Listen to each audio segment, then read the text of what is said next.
आता कळलं चेरापुंजीला जगातील सर्वात जास्त पावसाचं ठिकाण का म्हणतात ते. आपण चेरापुंजीच्या जवळ आहोत काय अनिकेत? राजेशने विचारलं.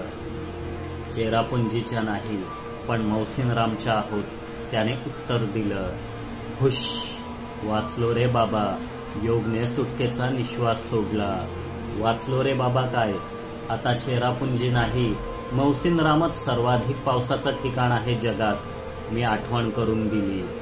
सर्वांच्या चेहऱ्यावरची पावसाची भीती पाहण्यासारखी होती. तेव्हा झोपडीचं दार वाजलं. इतक्या पावसात कोण आलं असेल? सगळे दाराकडे पाहू लागलो. कंदील घेऊन अनिकेतने दार उघडलं. पिवळट उजेडात एक अतिशय सुंदर चेहरा नजरेस पडला. या अरण्यात इतक्या मुसळधार पावसात एक सुंदर तरुणी दारात येऊन उभी राहते म्हणजे चमत्कारच. सर्वांचे डोळे आश्चर्याने विस्फारले होते.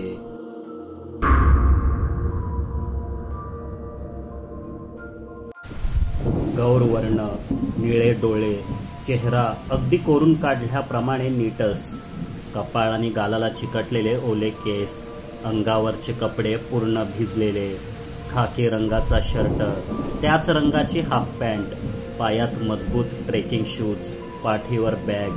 तिच्या पाठी त्याच अवतारात एक साठीचे आजोबाही होते. कदाचित ट्रेकिंगला आले आणि पावसात सापडले असं काहीसं घडलं असेल. तुम्ही मराठी आहात का? तिने विनम्र स्वरात विचारलं. अजूनही गोंधळलेल्या स्थितीत असलेल्या अनिकेतने मान डोलावली. ती पुढे म्हणाली, मी काया, हे माझे सिनियर प्रोफेसर वशिष्ठ. आम्ही नैनिताल बायोलॉजी इन्स्टिट्यूटचे मेंबर्स आहोत.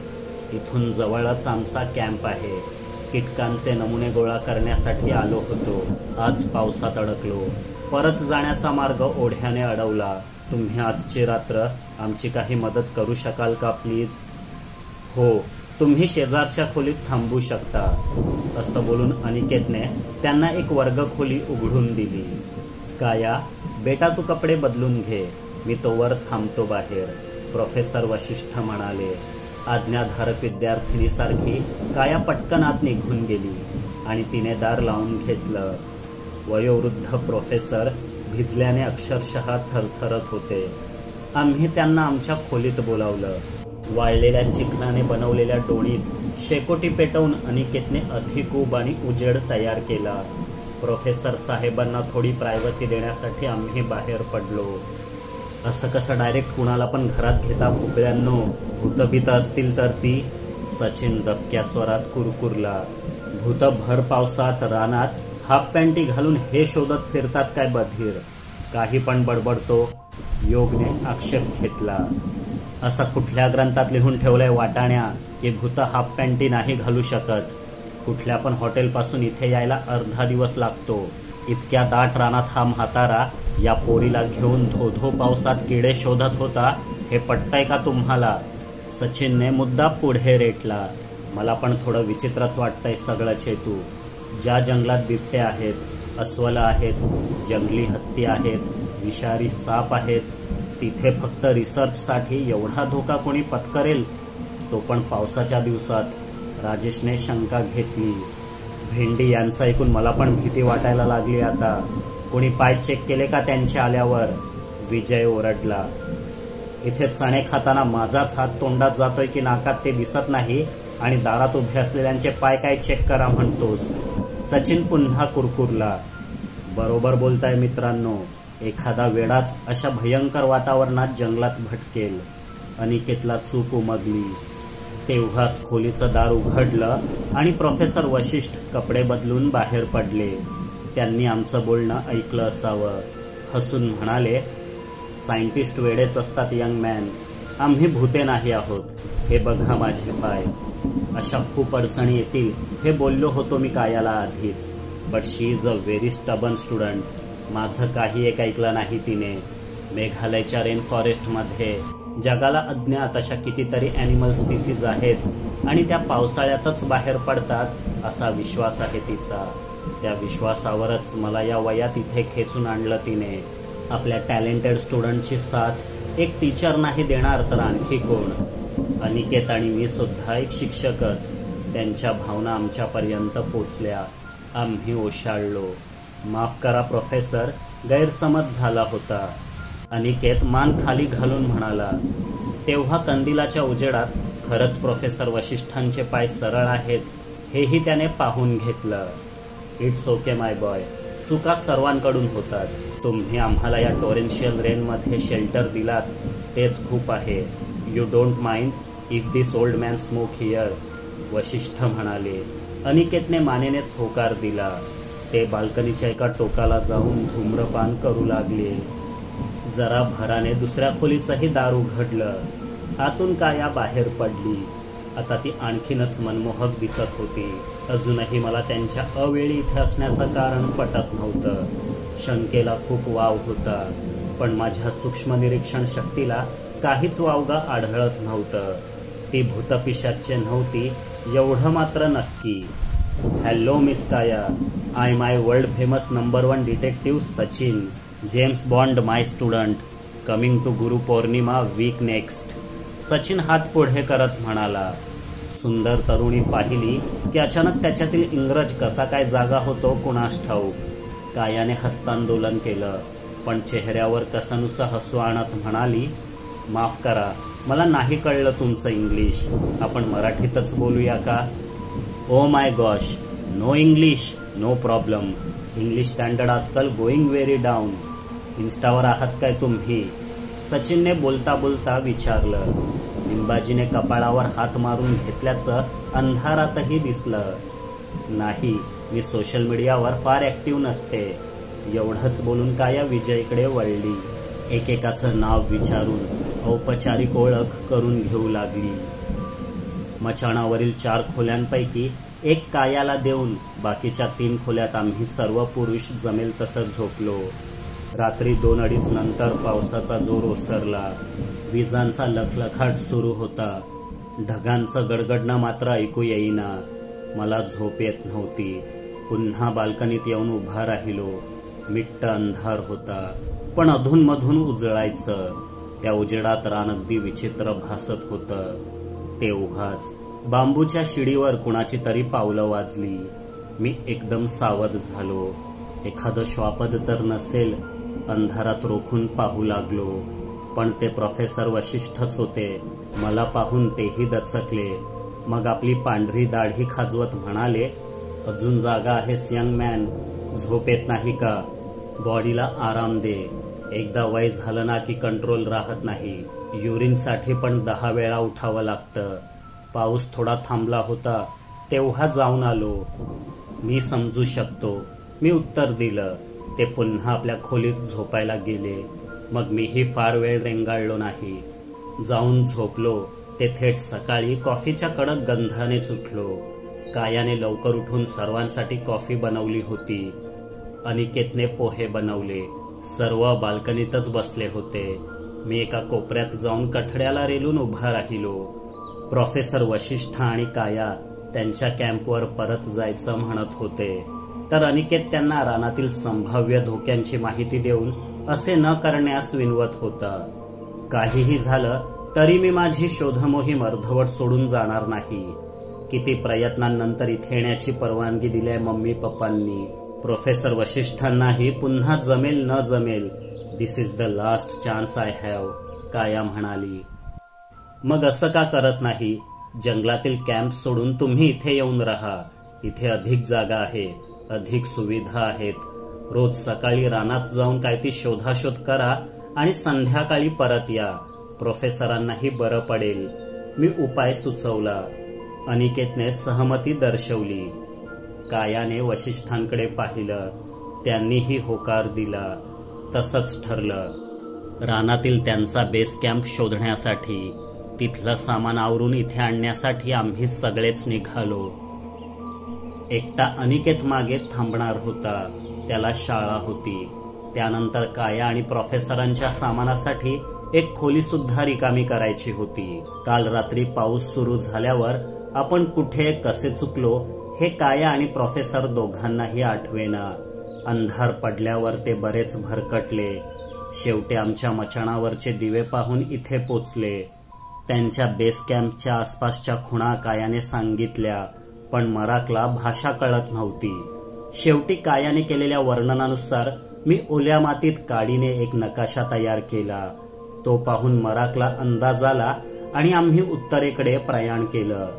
अनेक जंगल वाटा तुडवल्यावर एका प्रचंड वृक्षाखाली थोडा विश्राम केला. आणखी बरंच चालायचं होतं. काया आघाडीवर होती. तिच्या वेगाशी वेग जुळवून चालण्याच्या प्रयत्नात सचिन होता आणि ते जमत नसल्याने सारखं विजयवर उखडत होता. शेवटी विजय चिडला. भेंडी झेपत नाही तर आलास कशाला पोटल्या रानात? मचाणावरच बसायचं ना बिस्किट खात. प्रोफेसर वशिष्ठांकडे बघ जरा, या वयातही तुझ्यापेक्षा जास्त फिट आहेत बेदाण्या. कायाने हे ऐकलं नाही.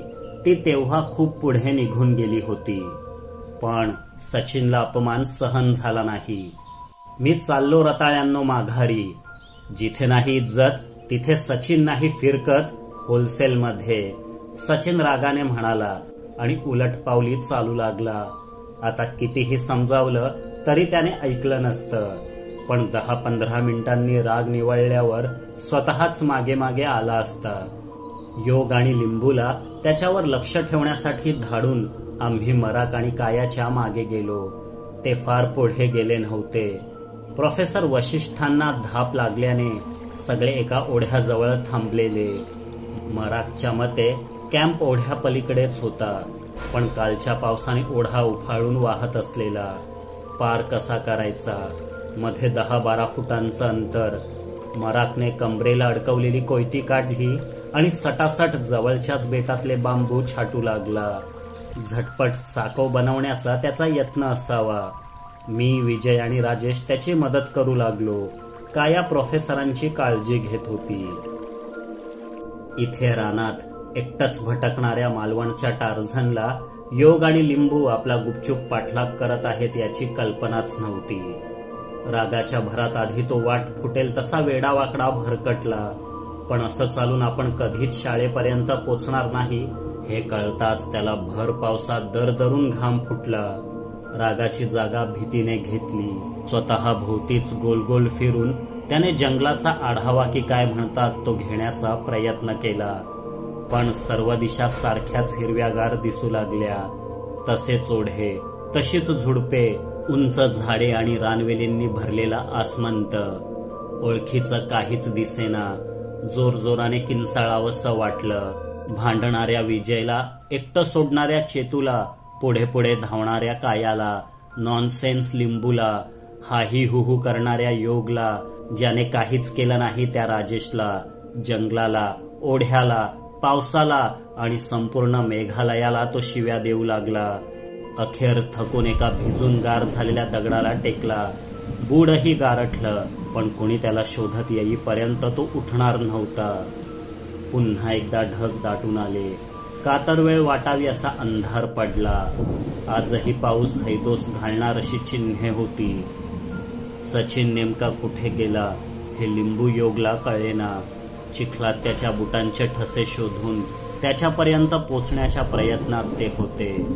इथे सचिन दगडावर बसून आमची वाट पाहत असलेला. पुढच्या तुफानाची नांदी दाखवणारे करवंदा एवढे टपोरे थेंब बरसू लागले. सचिनने रेनकोट घातला होता, पण इथला पाऊस वारा त्याला जुमानत नसे. आता तर रात्र वाटावी इतकं अंधारून आलेलं. तो मनातून चरकला होता. तेव्हाच समोरच्या झाडामागे काहीतरी हालचाल जाणवली. त्याचं काळीज मोहरलं. चला, शेवटी कोणीतरी आलंच घेऊन जायला असं त्याला वाटलं. पण बराच वेळ झाला तरी झाडामागून कोणी पुढे येईना. पुन्हा एकदा आपली टर उडवण्याचा यांचा प्रयत्न असावा, पण आपण फसायचं नाही असं ठरवून तो दुसरीकडे पाहत बसला. पण तिरकस नजरेने लक्ष तिथेच होतं.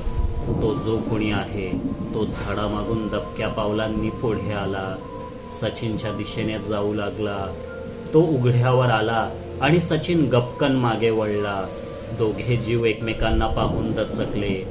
त्यातील एक आपला मनुष्यरूपी सचिनच होता, पण दुसरा, ते नेमकं काय होतं हे सांगणं कठीण. सचिनने आपल्या उभ्या आयुष्यात असा जीव पाहिला नव्हता. तो मनुष्य नव्हताच.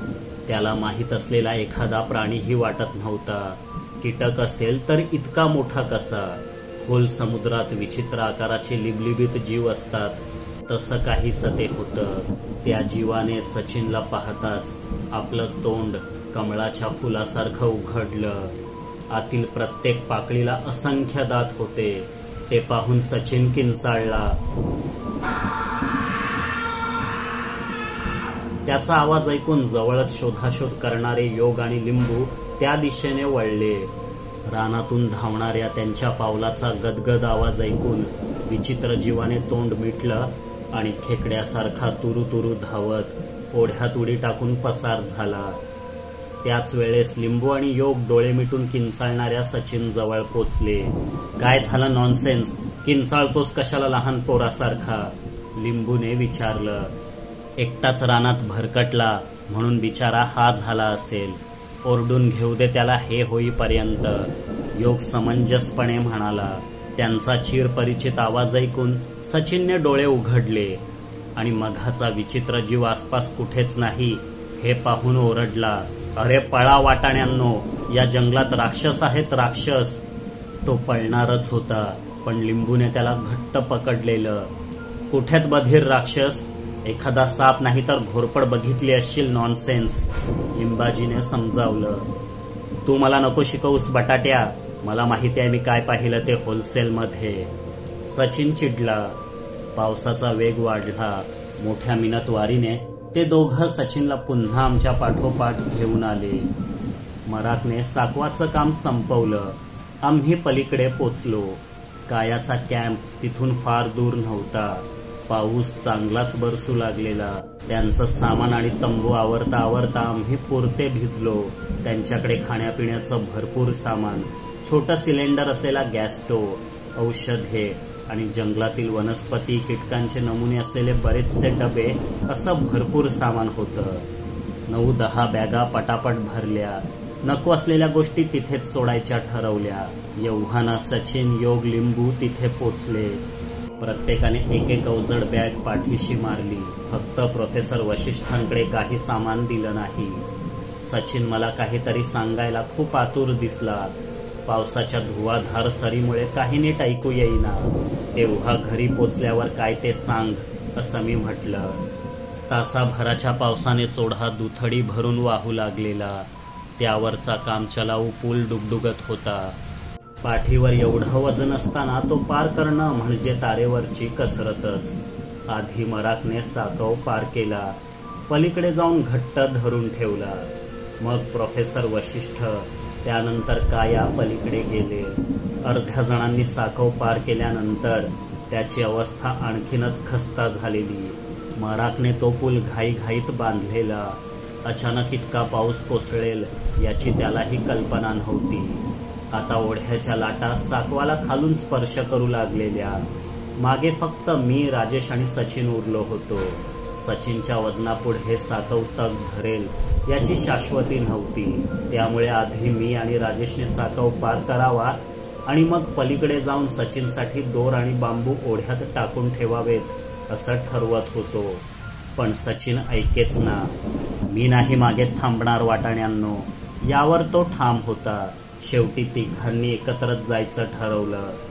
राजेश अगदी पुढे, सचिन मध्ये आणि शेवटी मी. या क्रमाने साकवावर एक पाय जपून टाकत चालू लागलो. बॅगेचं वजन नको म्हणून त्या एकाकडून एक पास करत पलीकडे देऊन टाकल्या.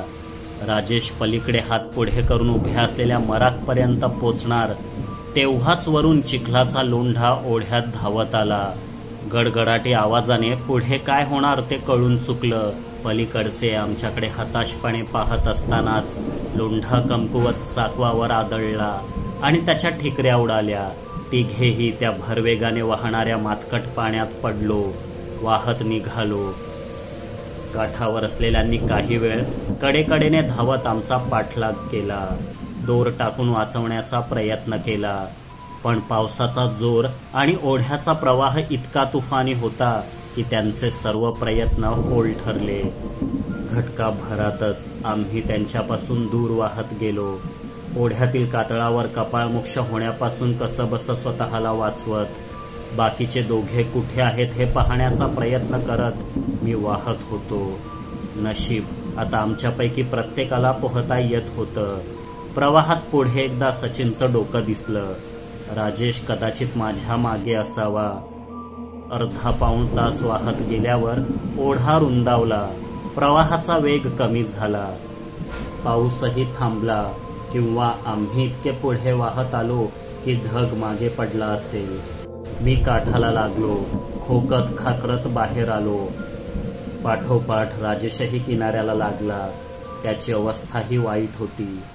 सचिन कुठेच दिसत नव्हता. काळजीने कडेकडेने पुढे निघालो. एका ठिकाणी फूटभर खळाळत्या पाण्यात सचिन उताणी पडलेला दिसला. कुठलीच हालचाल नाही. पोट तट्ट फुगलेलं. त्याला या अवस्थेत पाहून आमच्या काळजाचा ठोका चुकला.